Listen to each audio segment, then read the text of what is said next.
Eu sempre achei estranho quando minha avó mudava de canal toda vez que tocava uma música do Zezé de Camargo e Luciano.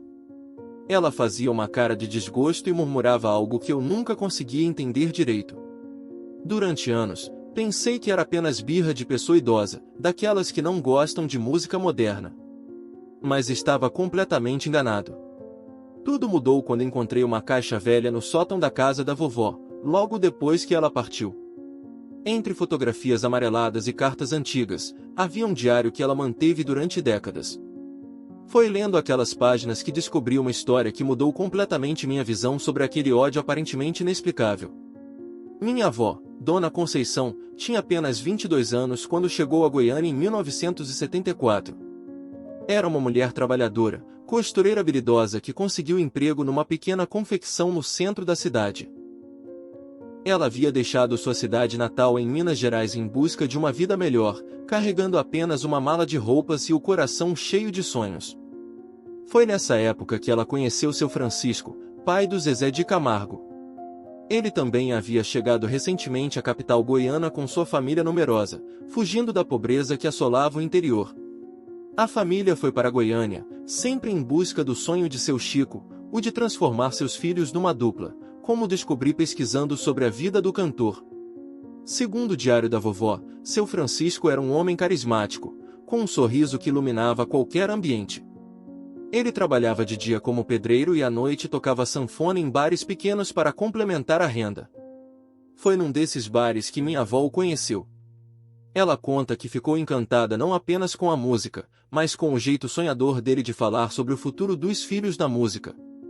Durante meses, eles se encontraram escondido. Dona Conceição descreve em seu diário momentos mágicos, caminhadas ao luar, conversas sobre sonhos e planos. Seu Francisco falava com paixão sobre como transformaria seus filhos em grandes cantores, especialmente o Mirosmar, que já mostrava talento precoce na sanfona. Minha avó se apaixonou perdidamente por aquele homem de sonhos grandes e coração generoso.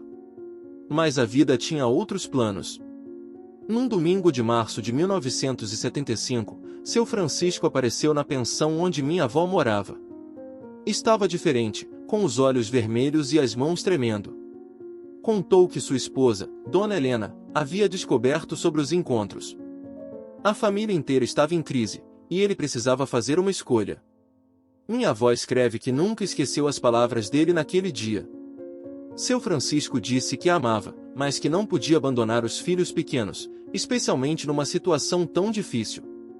A família mal tinha o que comer, e ele era o único sustento. Terminar o casamento significaria deixar as crianças na miséria total. O que mais doía no coração da vovó não era apenas perder o amor, mas a forma como tudo aconteceu.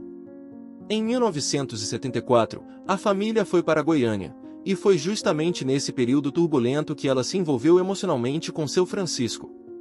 Ela se sentia responsável por ter contribuído para uma crise familiar numa época em que eles já enfrentavam tantas dificuldades. No diário, minha avó revela que chegou a pensar em ir embora de Goiânia, mas decidiu ficar. Ela havia investido tudo naquela mudança e não podia desistir.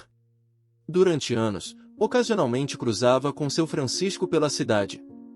Ele sempre acerava educadamente, mas o constrangimento era evidente. Ela acompanhava de longe o crescimento da carreira dos meninos, primeiro como Camargo e Camarguinho, depois outras formações.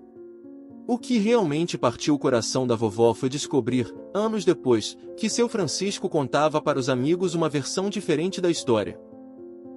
Segundo pessoas que conheciam a família, ele dizia que havia sido perseguido por uma mulher obcecada que não aceitava o fim do relacionamento. Isso machucou profundamente minha avó, que sempre guardou a dignidade e nunca procurou causar problemas para a família dele.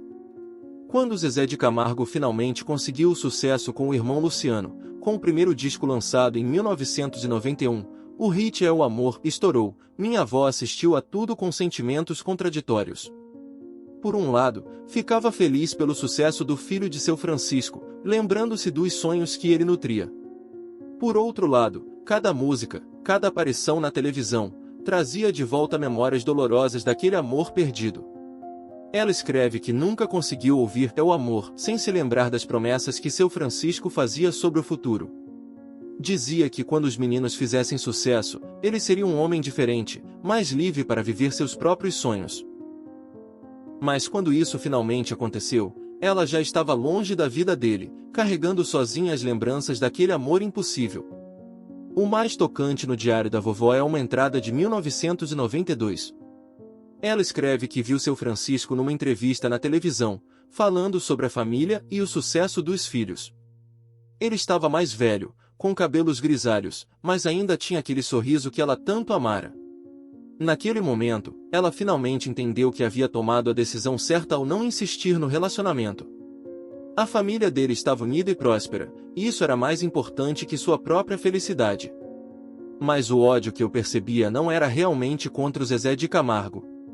Era uma mistura complexa de saudade, arrependimento e dor. Cada música da dupla era um lembrete de um capítulo da vida dela que nunca pôde ser vivido completamente. Era o eco de um amor que poderia ter mudado o rumo de duas famílias, mas que foi sacrificado em nome de responsabilidades maiores. Minha avó nunca se casou. Teve alguns relacionamentos, mas nenhum comparável ao que viveu com seu Francisco. No diário, ela confessa que sempre comparava outros homens com ele, e ninguém conseguia despertar a mesma paixão. Ela construiu uma vida digna, trabalhou duro, ajudou a criar vários netos, mas uma parte do seu coração ficou para sempre naqueles meses de 1974. A última entrada sobre o assunto data de 2020, pouco antes da morte de seu Francisco. Minha avó escreve que sentiu uma tristeza inesperada ao saber da notícia. Não era mais a dor do amor perdido, mas a melancolia de ver partir alguém que, mesmo por pouco tempo, foi fundamental na sua história. Ela termina dizendo que perdoava todas as mágoas e que guardava apenas as lembranças boas daquele amor de juventude. Hoje entendo por que minha avó mudava de canal quando tocava Zezé de Camargo e Luciano. Não era ódio, era proteção. Ela protegeu o coração por décadas de uma dor que nunca cicatrizou completamente. E eu, que cresci achando que era apenas teimosia, descobri uma das histórias de amor mais tocantes que já conheci.